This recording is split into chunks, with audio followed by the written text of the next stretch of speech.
Slicing through the transit arteries of the major cities in the world runs another type of rail system. It's called a subway.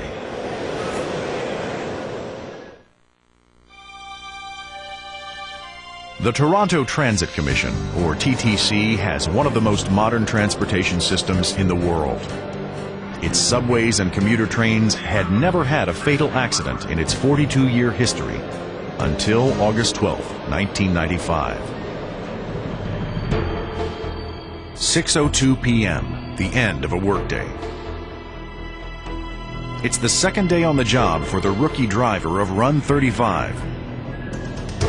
He pulls out of St. Clair West Station and heads underground south to DuPont Station. Suddenly, a stopped train appears directly in front of Run 35. There is nothing the driver can do.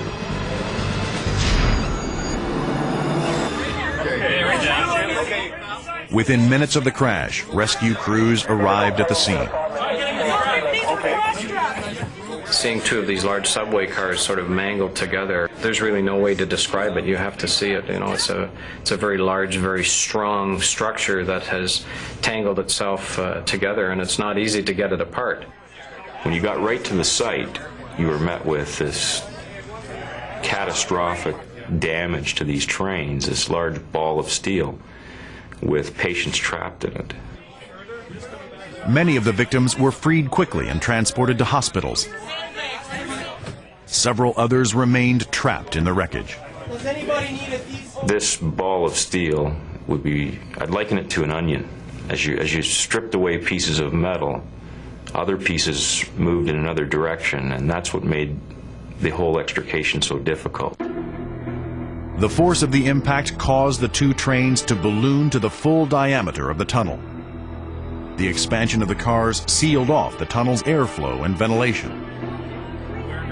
Over 200 rescuers faced unbearable conditions. In temperatures that exceeded 100 degrees Fahrenheit, they were forced to crawl beneath the subway cars to reach the trapped passengers. I'd liken it to putting 12 to 20 rescue workers inside an 8x8 sauna and asking them to work for 8.5 hours in there with all their gear on. It was that tough for those people. Using power saws, rescue crews cut away the jagged metal of the crushed cars.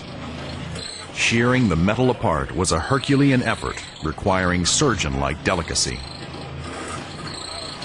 Cutting open one side of the train generated movement, jeopardizing the rescue of passengers trapped in other areas. As the rescue effort proceeded into the early hours of the morning, the accident claimed its first two victims. But one woman trapped in the crushed debris was still alive. Right now, there's one patient on the other side of the scene. Still trapped, but it was stable. There's one critical patient trapped, and the child is just...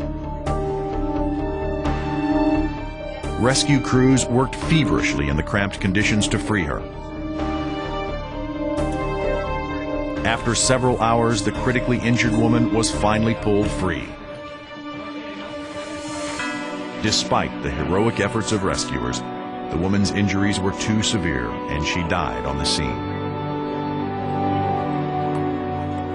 The one thing that probably stays with a lot of the guys is the one victim that we helped out in the tunnel, and she didn't survive. She was conscious for a fair bit of the time. I meant to learn later on that she didn't survive. That's a tough thing to have to deal with. A total of 3 people died in the crash. 30 passengers and 3 train crew members were injured. The cause of the accident? A series of errors leading to a system-wide breakdown. No single person was responsible for this. It was a set of system-wide, built-in, latent errors which happened to coincide on this particular occasion in a collision. The TTC investigation determined the probable causes of the accident. Traveling at 35 miles an hour, the driver of Run 35 sped through 3 red signals before colliding with Run 34. But the accident wasn't caused by human error alone. A mechanical malfunction also occurred. When Run 35 went through the red signal lights, a trip arm safety device should have triggered the train's emergency braking system. When a signal light is red, the train stop arm is in the up position on the track. When the signal is green, the arm is down. If a train goes through a red signal, the stop arm trips a lever under the train, which should apply the brakes. In the case of Run 35, the trip arm failed to trigger the braking device. For the TTC, it was the single most gut-wrenching moment in the history of the Commission. It was something that this organization took very seriously. In fact, I think it's fair to say that it was the most tragic incident, and it's the incident that, above all else, in my experience, that's caused the TTC to examine itself and its role and its performance from top to bottom.